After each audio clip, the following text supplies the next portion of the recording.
नमस्कार, news room में आप सभी का स्वागत है।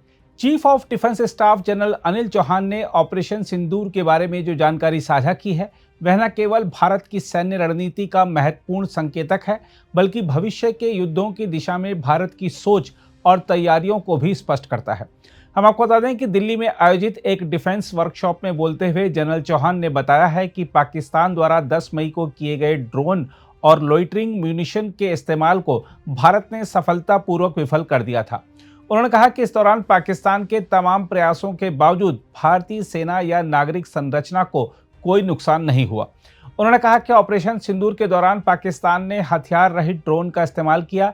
इनमें से कोई भी भारतीय सैन्य और नागरिक बुनियादी ढांचे को नुकसान नहीं पहुंचा सका। हम आपको याद दिला दें कि ऑपरेशन सिंदूर पाकिस्तान प्रायोजित पहलगाम आतंकवादी हमले के जवाब में भारत का सैन्य अभियान था। इसके तहत भारत ने न केवल पाकिस्तान और पाकिस्तान अधिकृत कश्मीर में स्थित आतंकी ढांचों पर एयर स्ट्राइक की थी, बल्कि पाकिस्तान की ओर से की गई आक्रामक सैन्य कोशिशों को भी विफल किया और साथ ही उसके कुछ एयरबेस को निशाना बनाते हुए उन्हें ध्वस्त किया था।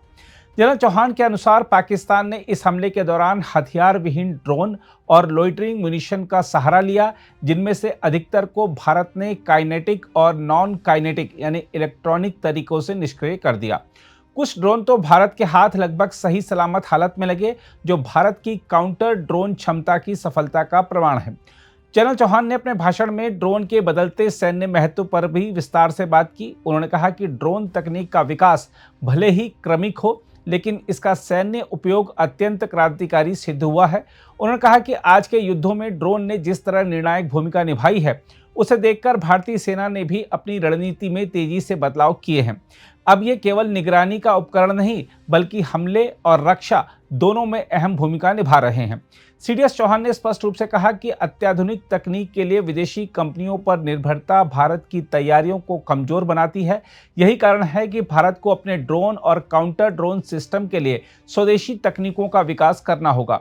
उनके अनुसार अब हथियार और युद्ध के उपकरण छोटे, हल्के, तेज और अधिक प्रभावी हो रहे हैं। जहां पहले भारी भरकम राइफलें हुआ करती थीं, वहीं आज छोटी लेकिन कहीं अधिक रेंज वाली आधुनिक राइफलें प्रयोग में हैं। इसी प्रकार टैंक और विमान भी हल्के, तेज और अधिक सुरक्षित हो गए हैं। देखा जाए तो जनरल चौहान का यह वक्तव्य न केवल तकनीकी विकास की दिशा दिखाता है, बल्कि आत्मनिर्भर भारत की रक्षा रणनीति को भी स्पष्ट करता है। हम आपको बता दें कि रक्षा मंत्रालय के अनुसार यह आयोजन भारत की आत्मनिर्भर भारत नीति के तहत हो रहा है और इसका उद्देश्य यूएवी और CUAS यानी काउंटर अनमैन्ड एरियल सिस्टम से जुड़ी उन महत्वपूर्ण तकनीकों का स्वदेशीकरण करना है, जिन्हें आज भारत विदेशों से आयात करता है। रक्षा मंत्रालय के बयान के अनुसार इस वर्कशॉप कम एग्जीबिशन का उद्देश्य नीति निर्माताओं, रक्षा विशेषज्ञों, वैज्ञानिकों और निजी कंपनियों को एक मंच पर लाकर एक ठोस रणनीतिक रोडमैप बनाना है, ताकि आने वाले वर्षों में भारत यूएवी और काउंटर ड्रोन टेक्नोलॉजी के क्षेत्र में पूर्णतः आत्मनिर्भर बन सके। बहरहाल, ऑपरेशन सिंदूर केवल एक जवाबी सैन्य कार्रवाई नहीं थी, बल्कि भारत की बदलती सैन्य सोच और तकनीक के क्षेत्र में आत्मनिर्भरता की दिशा में एक ठोस संकेत भी था।